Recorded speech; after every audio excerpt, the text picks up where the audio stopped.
খিদে, যে শব্দটা ধনীর কাছে শুধু খাবারের সময়, গরিবের কাছে জীবন মৃত্যুর যুদ্ধ। ডিসেম্বরের সেই কনকনে সন্ধ্যায় কলকাতা ঠান্ডায় কাঁপছিল। দামি কোটে মোড়া মানুষেরা গাড়ির দিকে ছুটছে, আর আবর্জনার স্তূপের পাশে বসে আছে 12 বছরের আর্জন, পায়ে ছেঁড়া চটি, পেটে আগুন, হাতে মাত্র দুটো গরম কচুরি। সে জানে না আজ রাতে সে নিজের শেষ খাবারটা এক অচেনা বুড়োকে দিয়ে দেবে, আর সেই একটা ত্যাগ, সেই একটা মিথ্যে, আমার খিদে নেই, তার জীবনের সবচেয়ে বড় অন্ধকারকে চিরকালের জন্য আলোয় ভরিয়ে দেবে। এই গল্পটা শুরু হচ্ছে এখান থেকে, যেখানে একটা ছোট্ট হৃদয়ের বড়ত্ব একটা কোটিপতির ভাঙা দিলকে আবার জুড়ে দেয়। ক্ষুধা এমন একটি শব্দ যা ধনীদের জন্য কেবল খাবারের সময়, কিন্তু দরিদ্রের জন্য জীবন মৃত্যুর লড়াই। শহরের সেই সন্ধ্যাটি ছিল তীব্র শীতল, ডিসেম্বরের ঠান্ডা বাতাস হাড় কাঁপিয়ে দিচ্ছিল। লোকেরা তাদের দামি ওভারকোট ও জ্যাকেটে মোড়ানো অবস্থায় দ্রুত তাদের গাড়ির দিকে ছুটে যাচ্ছিল। সেই ভিড়ভাট্টার বাজারের এক কোণে আবর্জনার স্তূপের কাছে বসেছিল 10 বছরের সুরজ। সুরজের শরীর ছিল রোগা পাতলা, জামাকাপড় ছিল জায়গায় জায়গায় ছেঁড়া, এবং পায়ে ছিল একটি ভাঙা চপ্পল যা সে দড়ি দিয়ে বেঁধে রেখেছিল। সে ছিল অনাথ। রেল স্টেশনের কাছে টিনের চালার নিচে ছিল তার আস্তানা। দুনিয়ার কাছে সে ছিল কেবল একজন আবর্জনা কুড়ানো শিশু, যার কোনো পরিচয় ছিল না, কোনো অস্তিত্ব ছিল না। আজকের দিনটি সুরজের জন্য খুব কঠিন ছিল। সকাল থেকে সে একটিও গ্রাস মুখে তোলেনি। দুপুরে যখন সে একটি দোকানের বাইরে পড়ে থাকা বিস্কুট তোলার চেষ্টা করল, তখন দোকানদার লাঠি দিয়ে মেরে তাকে তাড়িয়ে দিয়েছিল।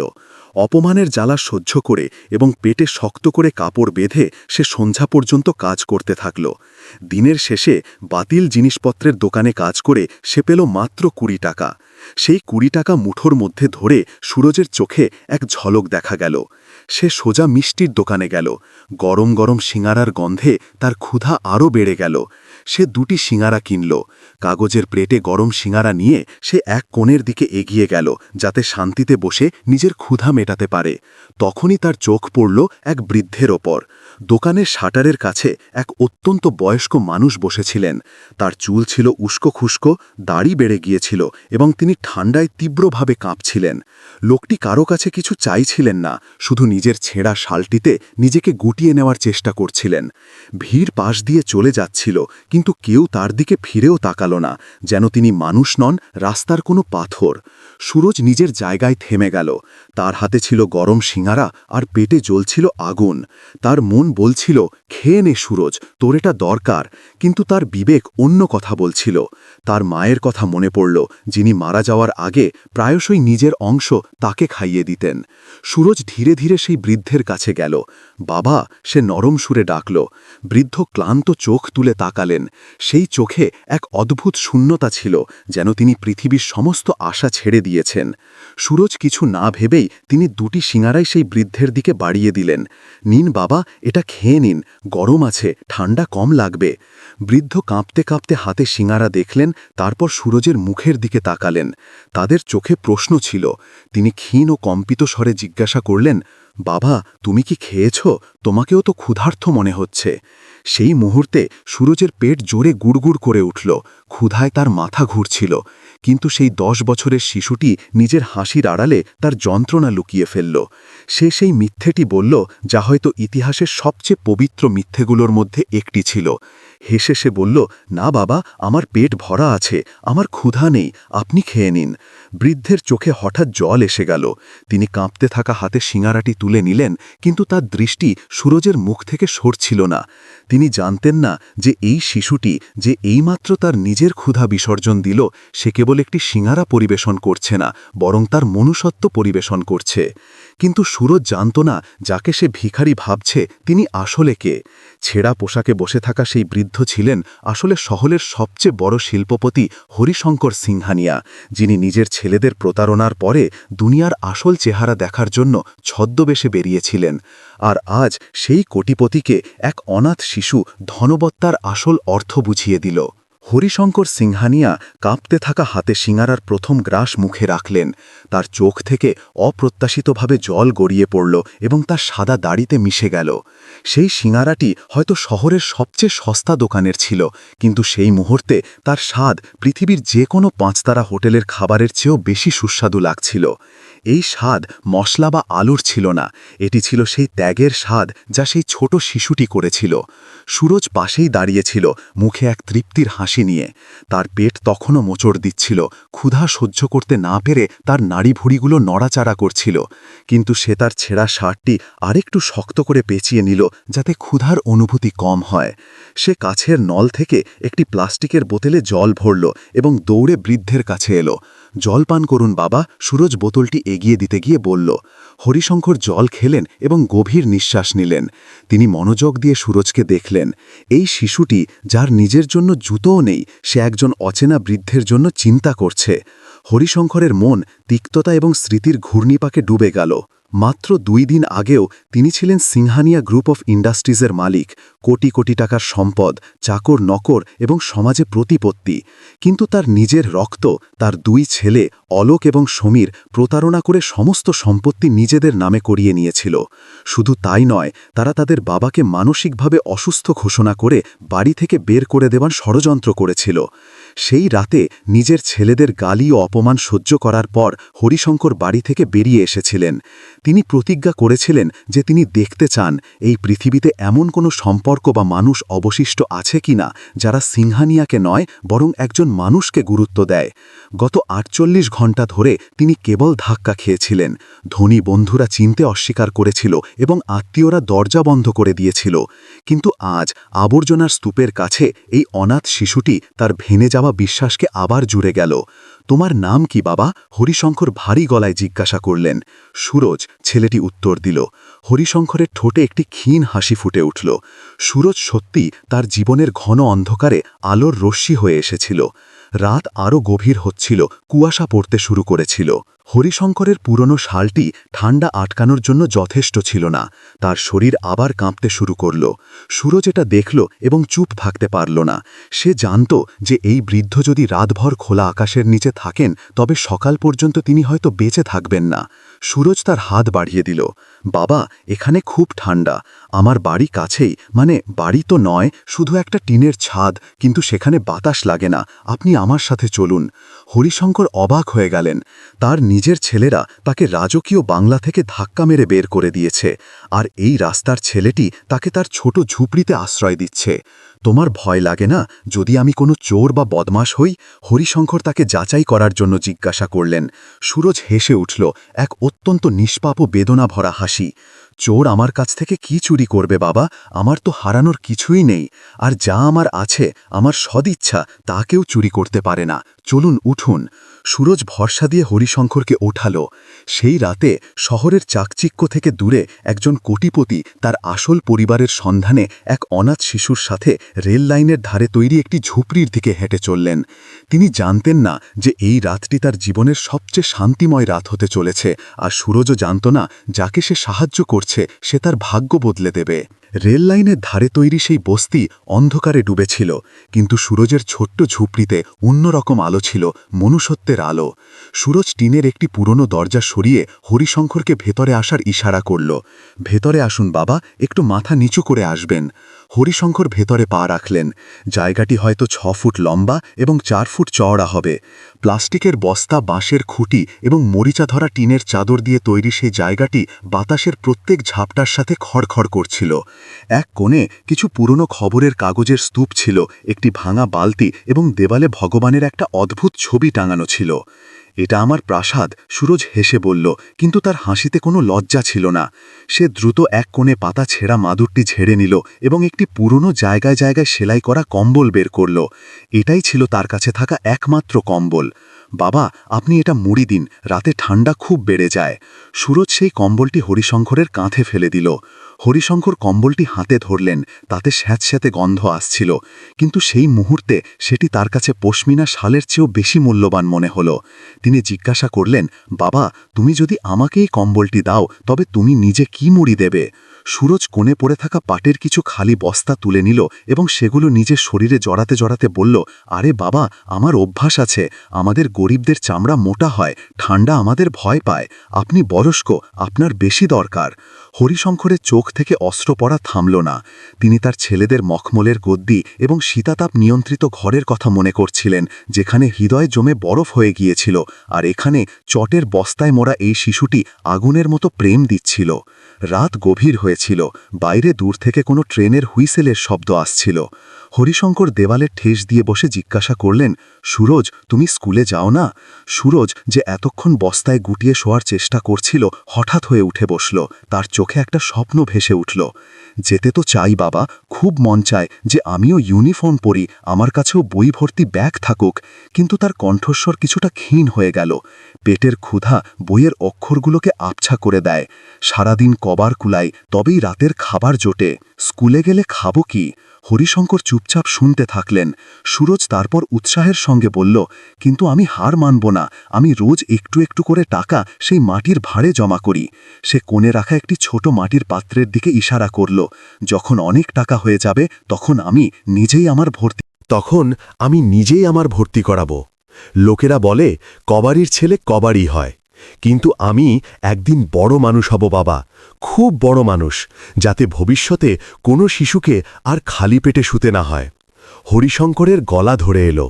তিনি মনে মনে ভাবলেন, তুমি বড় মানুষ হওয়ার স্বপ্ন দেখছ সুরজ, কিন্তু তুমি জানো না যে তুমি মনুষ্যত্বের মাপকাঠিতে পৃথিবীর সবচেয়ে ধনী মানুষদের চেয়েও বড়। কথা বলতে বলতে সুরজের চোখ লেগে গেল। সারাদিনের ক্লান্তি তার উপর চেপে বসেছিল। সে পাটের বস্তায় গুটিয়ে ঘুমিয়ে পড়ল। হরিশঙ্কর জেগেছিলেন। ঠান্ডা বাড়ছিল। তিনি দেখলেন যে সুরজ ঘুমের মধ্যে ঠান্ডায় একটু কাঁপছে।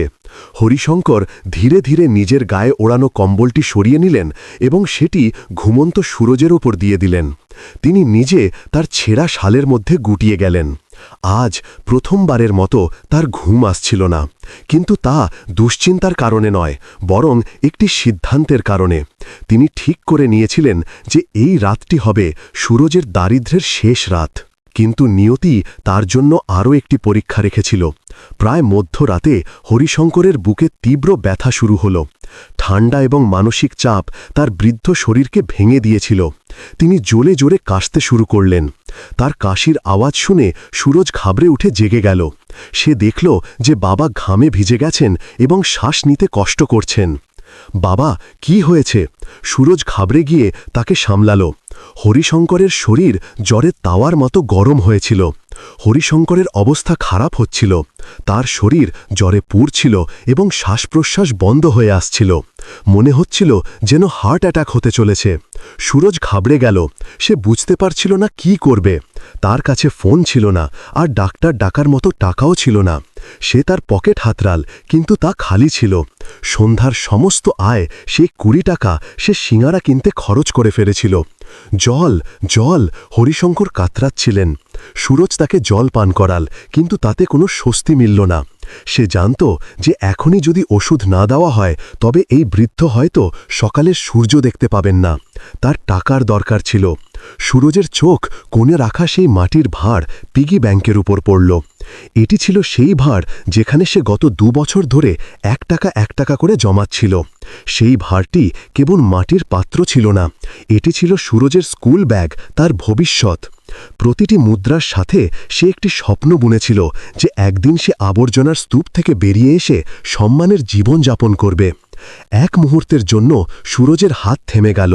সে কি তার সব কিছু, তার একমাত্র স্বপ্ন, এই অচেনা বৃদ্ধের জন্য বলিদান দেবে? কিন্তু পরের মুহূর্তেই হরিশঙ্করের যন্ত্রণাময় আর্তনাদ তার দ্বিধা দূর করে দিল। সুরজ মনে মনে বলল, স্বপ্ন তো আবার সাজানো যেতে পারে, কিন্তু যদি জীবন চলে যায় তবে তার ফিরে আসবে না। ভার আবার ভরে যাবে, কিন্তু আপনি না বাঁচলে আমার খুব খারাপ লাগত। হরিশঙ্কর হতবাক হয়ে গেলেন। কোটি কোটি টাকার সাম্রাজ্যের জন্য তার ছেলেরা তাকে বাড়ি থেকে বের করে দিয়েছিল। সেই সাম্রাজ্যের মূল্য এই শিশুর ভাঙা ভাড়ের সামনে ধুলোর সমান ছিল। তিনি মনে মনে কসম খেলেন, আজ পর্যন্ত আমি কেবল টাকা রোজগার করেছি, কিন্তু আজ আমি একটি পুত্র অর্জন করেছি। হরিশঙ্কর ধীরে ধীরে দাঁড়ালেন। শরীর তখনও দুর্বল ছিল, কিন্তু তার সংকল্প ছিল পাথরের মতো মজবুত। তিনি এখন নিজের পরিচয় ফিরে পেতে হবে, নিজের জন্য নয়, বরং এই শিশুর ভবিষ্যতের জন্য। সুরজ, হরিশঙ্কর তার কাঁধ ধরে বললেন, আমাকে যেতে হবে বাবা। সুরজ ঘাবড়ে গেল। কোথায় বাবা? এখনও তো আপনি সুস্থ হননি, আর বাইরে খুব ঠান্ডা। আমাকে এক পুরনো বন্ধুর সাথে দেখা করতে হবে বাবা। আমার কিছু ধার বাকি আছে, তা আদায় করতে যেতে হবে। হরিশঙ্করের চোখে একটি আগুন জ্বলছিল। তিনি ঝুঁকে সুরজের কপালে চুমুন করলেন। তুমি এখানেই আমার জন্য অপেক্ষা করো, কোথাও যেও না। আমি প্রতিশ্রুতি দিচ্ছি, যখন আমি ফিরে আসব তখন এই অন্ধকার চিরতরে মুছে যাবে। সুরজ তার কথার গভীর অর্থ পুরোপুরি বুঝতে পারল না, কিন্তু সে মাথা নেড়ে দিল। তাড়াতাড়ি আসবেন বাবা, আমি রাতের খাবারের জন্য আপনার অপেক্ষা করব। হরিশঙ্কর সেই ঝুপড়ি থেকে বেরিয়ে এসে শহরের ভিড়ে অদৃশ্য হয়ে গেল। সুরজ সেই দিনটি অপেক্ষায় কাটাল। সন্ধ্যা হল, রাত পার হল, কিন্তু বাবা এলেন না। পরের দিনও কেটে গেল, বাবা এলেন না। পাশের ঝুপড়ির লোকেরা সুরজকে নিয়ে ঠাট্টা করতে শুরু করল। আরে তুই পাগল সুরজ, রদ্দিওয়ালা কাকা হেসে বললেন। সে নিশ্চয়ই কোনো মাতাল বা চোর হবে। তোর ওষুধ আর সেবা নিল আর চম্পট দিল। আজকাল কেউ কারো আপন হয় না। তুই তোর টাকাও নষ্ট করলি আর সময়ও। সুরজ চুপ করে রইল। তার চোখে জল ছিল, কিন্তু হৃদয় ছিল বিশ্বাস।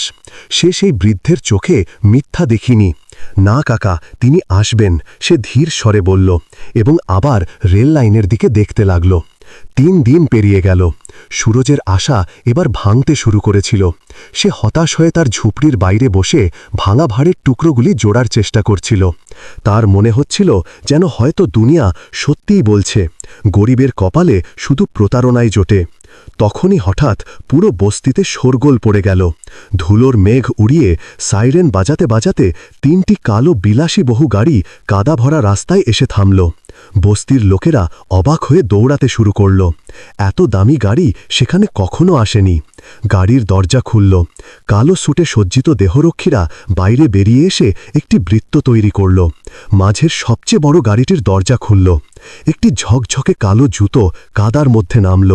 তারপর একজন বাইরে এলেন, স্যুট বুটে, চোখে কালো চশমা এবং হাতে সোনার মুঠিওয়ালা একটি লাঠি।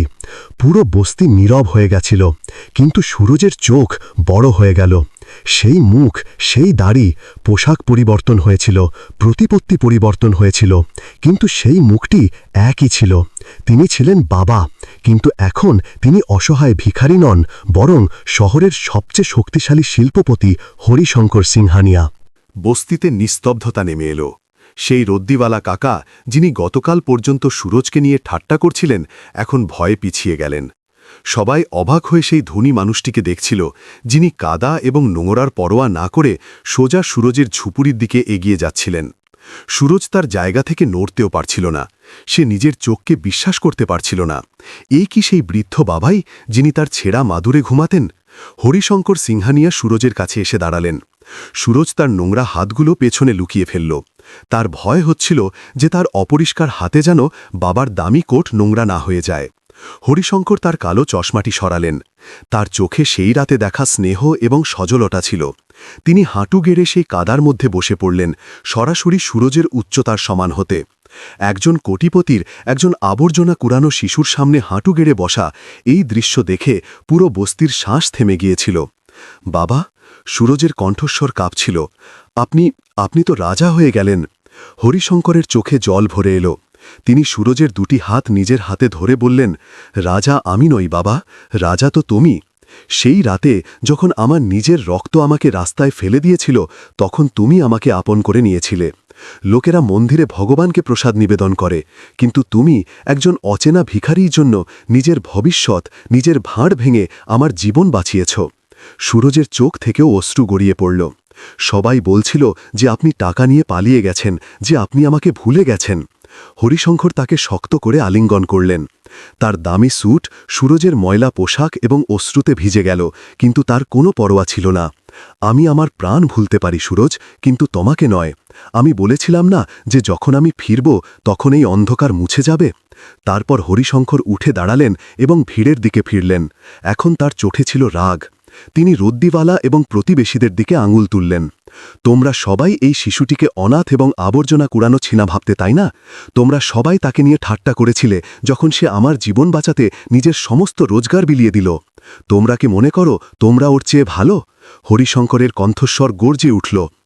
আজ আমি, হরিশঙ্কর সিংহানিয়া, এই শহরের সবচেয়ে ধনী ব্যক্তি, তোমাদের সবার সামনে ঘোষণা করছি, ধন আমার কাছে আছে, কিন্তু হৃদয় এই শিশুটির কাছে।